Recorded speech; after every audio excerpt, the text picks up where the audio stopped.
Hello everyone, आज है 30 मई और आज इस वीडियो में हम बात करने जा रहे हैं अदानी पावर के बारे में। देखिए, अदानी पावर का शेयर 36 रुपए के ऊपर ट्रेड कर रहा है और एक बहुत बड़ी खबर ने पिछले काफी दिनों से शेयर में खलबली मचा के रखी हुई है कि अदानी पावर डी लिस्टिंग करवाने वाले हैं गौतम अदानी। गौतम अदानी जो इनके मालिक है अदानी पावर के, वो इस कंपनी को डी लिस्ट करवाने वाले हैं और इसी खबर के चलते शेयर में थोड़ी बहुत उछाल भी हमें देखने को मिला है। बिल्कुल उसी तरीके से अभी कुछ दिन पहले ही वक्रांगी को लेकर भी यही खबर आई थी, डी लिस्टिंग को लेकर, और काफी जोरों शोरों से उसकी भी प्रोसेस चल रही है और बहुत जल्दी अदानी पावर की भी डी लिस्टिंग हो सकती है, ऐसी खबरें भी आ रही है। तो हाल फिलहाल में क्या करना चाहिए, खरीदारी करनी चाहिए कि नहीं, उसके बारे में हम इस वीडियो में जरूर बात करेंगे। लेकिन उससे पहले अगर आपने अभी तक मेरे चैनल को सब्सक्राइब नहीं किया है तो प्लीज अभी इसे सब्सक्राइब कर लीजिए, क्योंकि आगे भी बहुत सारे वीडियोस हैं जो आपको काफी ज्यादा हेल्प करेंगे। तो चलिए शुरू करते हैं। तो जैसे कि आप देख सकते हैं कि 36 रुपए के ऊपर शेयर ट्रेड कर रहा है। पिछले एक महीने की हम बात करें तो एक महीने में शेयर में 16 से 17% का बहुत बड़ा उछाल देखने को मिला है। डी लिस्टिंग की खबर ने शेयर में एकदम तहलका मचा लिया। 29 रुपीज से सीधा शेयर उठकर ऊपर ही ऊपर दौड़ना शुरू कर दिया, इवन 37 रुपीज तक के पहुंच गया था। पिछले एक साल की हम बात करें तो अदानी पावर में एक साल में हालांकि 24 से 25% की हमें गिरावट देखने को मिली है। कोविड-19 के चलते शेयर 25 रुपए तक भी टूट गया था और 71 रुपीज तक का हाई भी ये बना चुका था। एक बहुत बड़ी रैली अदानी पावर में जरूर आई थी और कोविड-19 के चलते गिरावट भी आई, 25 रुपए तक का लो बनाया, बाद में एक बहुत बड़ा हाई बनाया था शेयर ने, वापस 35 रुपए तक पहुंचा, लेकिन वापस शेयर टूट के 29 रुपए तक चला गया और वापस अब तेजी की तरफ शेयर दौड़ रहा है। पिछले 3 साल की हम बात करें तो 3 साल में अदानी पावर में 35% का ग्रोथ है। देखिए, 15 रुपए तक भी ये शेयर ट्रेड हुआ करता था, 15 रुपए के ऊपर भी शेयर ट्रेड हुआ करता था। बहुत बड़ी रैली आई, गिरावट आई, तेजी आई, गिरावट आई, तेजी आई, गिरावट आई, तेजी आई, गिरावट आई। अब धीरे धीरे तेजी की तरफ शेयर जरूर जा रहा है। मिड कैप स्टॉक है ये, तकरीबन 14,000 करोड़ के आसपास का इसका मार्केट कैप है। एनएससी में अगर हम देखेंगे तो 2 करोड़ जितना इसका वॉल्यूम ट्रेड भी हमें देखने को मिल रहा है। शेयर होल्डिंग की बात करेंगे तो प्रमोटर के पास 46.64% की होल्डिंग है। एक्चुअली थोड़ा सा पुराना डेटा है, मार्च 2020 का है। बहुत जल्दी इसके जब नए डेटा आएंगे तब जरूर हम इसके बारे में भी बात करेंगे, लेकिन अगर हम यहाँ पर मार्च की बात करें तो 46.64% की होल्डिंग है। एफआईएस के पास 12.35% की होल्डिंग है। म्यूचुअल फंड के पास 0.92% की होल्डिंग देखने को मिली है। अब यहाँ पर देखिए प्रमोटर कौन है, गौतम भाई अदानी है यहाँ पर प्रमोटर, और अदानी फैमिली ट्रस्ट हम जिसको कह सकते हैं। 36.43% की होल्डिंग है और हालांकि 32% जितनी जो इनके शेयर्स हैं वो गिरवी भी रखे गए हैं। 14 म्यूचुअल फंड स्कीम ने पैसा लगाया यहाँ पर, 132 एफआईएस भी यहाँ पर इन्वेस्टेड है। हाईएस्ट पब्लिक शेयर होल्डर की बात करें तो ओपरेल इन्वेस्टमेंट प्राइवेट लिमिटेड है, जिनके पास 5.53% की होल्डिंग है। इंडिविजुअल इन्वेस्टर होल्डिंग 3.67% के आसपास देखने को मिल रही है। डिविडेंड की हिस्ट्री अवेलेबल नहीं है। आखिर देखिए, शेयर में एक बहुत बड़ी खलबली तब मची जब गौतम अदानी की तरफ से, मतलब अभी जो खबरें आ रही है कि भैया डी लिस्टिंग की तरफ अदानी पावर जा सकती है। हालांकि कंपनी खुद इसको डिलिस्ट करवा रही है, जिस तरीके से वेदांता डिलिस्ट करवा रही है अपनी कंपनी को, उसी तरीके से अदानी भी प्लान कर रही है अपनी कंपनी को डिलिस्ट करवाने को लेकर। तो देखिए, billionaire Gautam Adani plan to delist his group power utility Adani power close on heel of Anil Agarwal announcing delisting plan of Vedanta. तो देखिए, पिछले कुछ दिन पहले अनिल अग्रवाल ने भी वेदांता के डीलिस्टिंग को प्लान को लेकर अनाउंसमेंट की थी। हालांकि अभी तक अदानी की ग्रुप की तरफ से कोई ऐसी अनाउंसमेंट नहीं है। Adani power promoter intend to buy back all share of the company and delete it from the browser. The decision on this will be taken in the next board meeting of the company. तो देखिए, अगली जब board meeting होगी तब इसके बारे में decision लिया जाएगा। लेकिन हाँ, एक चीज है कि भैया अदानी पावर की जो प्रमोटर है वो सारे के सारे शेयर्स बायबैक करने का इंटेंट रख रहे हैं। That has a power generation capacity of 12,410 megawatts across 6 states in India। तो देखिए, इंडिया के 6 स्टेट्स में इनके पावर प्रोजेक्ट चल रहे हैं और तकरीबन 12,000 मेगावाट से भी ज्यादा इनकी जनरेशन पावर जनरेशन कैपेसिटी यहाँ पर देखने को मिल रही है।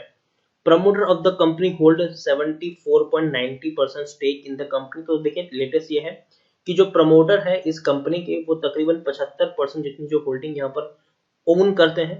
और यहाँ पर अगर हम बात करें तो शेयर 52 वीक्स हाई की बात करें तो 73-74 रुपीज तक भी जा चुका है। The company said that the proposed delisting will enhance the company's operational, financial and strategic flexibility, including ability to undertake company restructure, acquisition, exploring the new financial structure।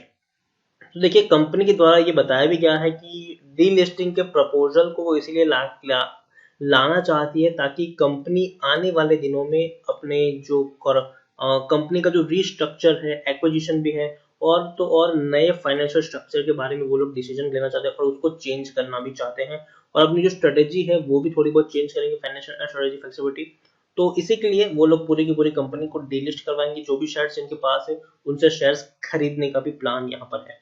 The objective of delisting proposal is to enable the promoter group to obtain full ownership of the company, which in turn will provide enhanced operational flexibility।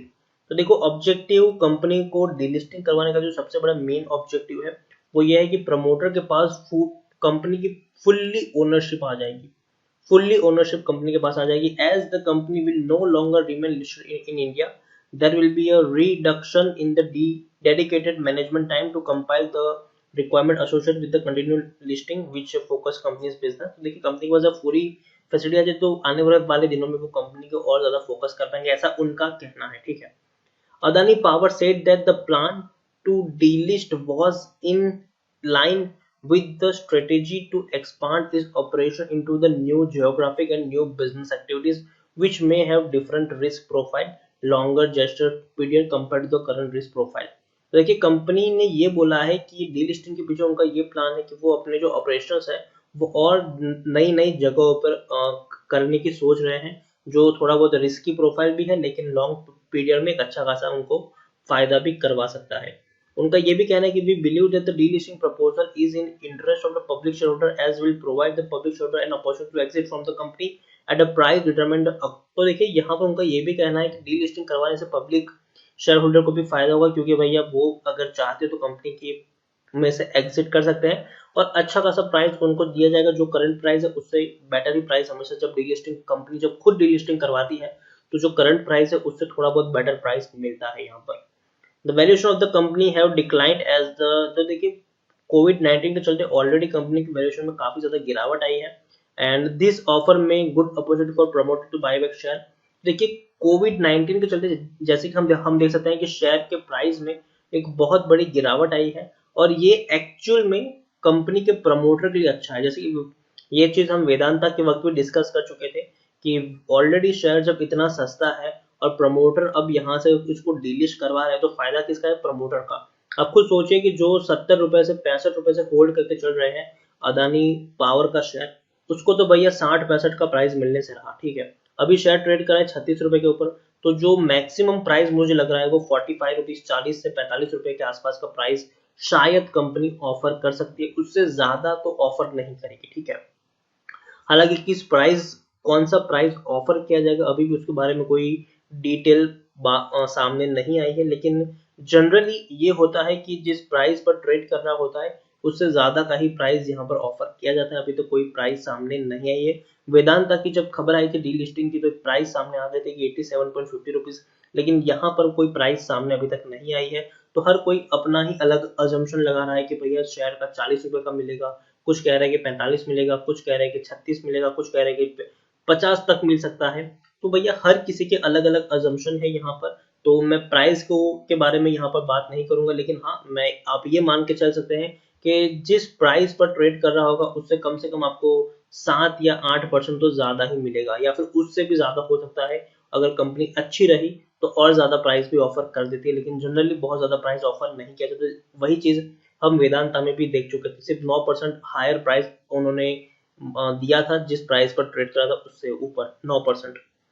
Technical rating काफी अच्छी यहाँ पर इनकी दिखाई दे रही है, और अगर हम यहाँ पर बात करने जाए तो 60% लोग खरीदने की सलाह दे रहे हैं, 20% लोग बेचने की सलाह दे रहे हैं और 20% लोग होल्ड करने की सलाह दे रहे हैं यहाँ पर। तो तकरीबन 80% लोग पॉजिटिव है, 20% लोग यहाँ पर नेगेटिव दिखाई दे रहे हैं। अगर हम यहाँ पर बात करने जाएंगे कंपनी के परफॉर्मेंस के बारे में तो कंपनी ने कुछ खास परफॉर्मेंस नहीं है, फंडामेंटली उतना स्ट्रॉन्ग ये शेयर नहीं है और कंपनी के ऊपर कर्जा भी काफी ज्यादा था प्रीवियसली हम देखें तो। मार्च क्वार्टर में आप खुद देख सकते हैं कि 1312 करोड़ का लॉस इन्होंने बुक किया है, दिसंबर में 702 करोड़ का लॉस बुक हुआ है, सितंबर में से 4 करोड़ का प्रॉफिट था, इससे पहले जून में 260 करोड़ का लॉस यहाँ पर बुक किया था उन्होंने। उससे पहले कंपनी 600 करोड़ से भी ज्यादा का मुनाफा करती थी। आप खुद देखिए दिसंबर पिछले साल मार्च क्वार्टर में 634 करोड़ का मुनाफा हुआ था इनको।